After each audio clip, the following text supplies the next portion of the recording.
பெண்கள் மற்றும் குழந்தைகள் பாதுகாப்புக்காக அம்மா பெட்ரோல் அப்படின்னு சொல்லிட்டு அதிமுக ஆட்சி காலத்துல எடுத்துட்டு வந்த திட்டத்துக்கு சிங்க பெண்கள் சிறப்பு அதிரடி படை அப்படின்னு பேரை மாத்தி வச்சுட்டு அந்த திட்டத்தோடைய துவக்க நாளை ஏதோ சிஎம் சாரோடைய ஷூட்டிங் டே மாதிரி ஒரு நாள் கேன்சல் பண்ணிட்டு கடந்த ஒரு 2-3 நாளைக்கு முன்னாடி அந்த அரசு நிகழ்ச்சி நடந்திருந்தது. அதுலயுமே சிஎம் சார் படத்தோடுல இருந்து ஒரு பாட்டுக்கு வாத்தியங்கள்லாம் நிகழ்த்தி அதை சிஎம் சார் ஏதோ ஆடியோ லான்ச்ல ரசிக்கிற மாதிரி ரசிச்சு பார்த்துட்டு இருந்ததெல்லாம் பார்த்திருப்பீங்க. அதுல சிஎம் சார் ஒண்ணு பேசியிருப்பாரு, பெண்களுக்கு எதிராக தனி மனிதனோட ஒழுக்கம் ரொம்ப முக்கியம் அப்படின்னு சொல்லி பேசியிருந்தாரு.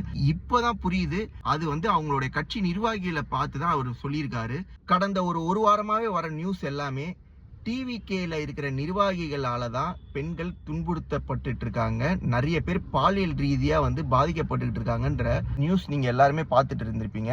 இதை எதிர்கட்சியினர் கேட்டாங்கன்னா, உங்க கட்சியில இருக்கிற நிர்வாகிகளை இந்த மாதிரி பண்றாங்களே இது தப்பு இல்லையா? அவங்கள கேட்டா இது எம்எல்ஏக்கு தெரியும்ன்றாங்க, அமைச்சருக்கு தெரியும்ன்றாங்க. அது மட்டும் இல்லாம தாவேக்கால இருக்கிற மேலிடத்துக்கு இது தெரியும், அங்க இது தெரிஞ்சுதான் இது நடந்துட்டு இருக்குன்ற மாதிரிலாம் பேசுறாங்க. யார் அந்த மேலிடம் அப்படின்லாம் எதிர்கட்சிகள் எல்லாமே கேள்வி கேட்டா அதுக்கு அவங்க வைக்கிற பதில் என்ன அப்படின்னு பாத்தீங்கன்னா, ஏன் உங்களோட ஆட்சி காலத்துலலாம் எந்த ஒரு குற்றமே நடக்கலையா, இந்த ஆட்சி காலத்துல மட்டும்தான் குற்றம் நடக்குதான்ற மாதிரி அந்த குற்ற செயலுக்கு சப்போர்ட் பண்ணி பேசுற மாதிரி தான் அவங்க எல்லாருமே பேசிட்டு இருக்காங்க.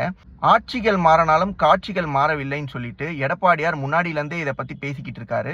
சிஎம் சார் எப்பயும் சொல்லுவார் இல்லையா, திமுகக்கும் தாவேக்காக்கும் தான் போட்டியே அப்படின்னு சொல்லிட்டு. இவங்க 2 பேருக்கு தாங்க உண்மையா போட்டியாவே இருக்கு. பெண்களுடைய பாதுகாப்புக்கு 2 கட்சியினருமே போட்டி போட்டுக்கிட்டு அந்த பாதுகாப்பு வழங்க முடியாம நிக்கிறத நம்மளால பார்க்க முடியுது. தாவேக்கா ஆட்சியில பெண்களுக்கு பாதுகாப்பே இல்லை அப்படின்ற ஒரு சூழல் தான் உருவாயிட்டு இருக்கு. அதுலயுமே இந்தியாவிலேயே முதல் முறையா ட்ரோன்கள் மூலமா ஒரு பாதுகாப்பு திட்டத்தை நாங்க அறிமுகப்படுத்தி இருக்கோம் அப்படின்னு சொல்லிட்டு எல்லாம் பேசியிருந்தாங்க. அந்த ட்ரோன் எல்லாமே தாவேக்காவோட நிர்வாகிகளை சுத்தியே பறக்க விடுங்க, அப்பதான் கொஞ்சமாவது பெண்கள் பாதுகாப்பா இருக்க முடியும். எனக்கு தெரிஞ்ச சில பேர் எங்க வீட்டுல இருக்கிற பாப்பா சொல்லுச்சு, எங்க ஒய்ஃப் சொன்னாங்க, அதனால யார் எம்எல்ஏ கேண்டிடேட்னே தெரியாம டிவிகேக்கு ஓட்டு போட்டோம் அப்படின்னு சொல்ல பல பேர் எனக்கு தெரிஞ்சே இருக்காங்க. வீட்டுல இருக்கிற சின்ன குழந்தைகள் சொல்லியோ இல்ல உங்க வீட்டுல இருக்கிற பெண்கள் சொல்லியோ நீங்க ஓட்டு போட்டு இருந்தீங்கன்னா இன்னைக்கு அந்த பெண்களுக்கும் அந்த குழந்தைகளுக்குமே பாதுகாப்பு இல்லாத ஒரு ஆட்சி தான் இன்னைக்கு நம்மளுடைய தமிழ்நாட்டுல நடந்துகிட்டு இருக்கு.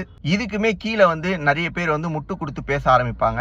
ஏன் அப்படின்னா அவங்களுக்கு தெரிஞ்சது அது ஒண்ணு மட்டும்தான், தாவேக்கா ஆட்சியில நடக்கிற எல்லா விஷயங்களுக்கும் முட்டு கொடுத்து தமிழ்நாட்டையே ஒரு முட்டு சந்தில எடுத்துட்டு போய் நிக்க வச்சிருக்காங்க அப்படின்றது தான் இப்போ நம்மளை சுத்தி நடந்துட்டு இருக்க ஒரு விஷயமா இருக்கு.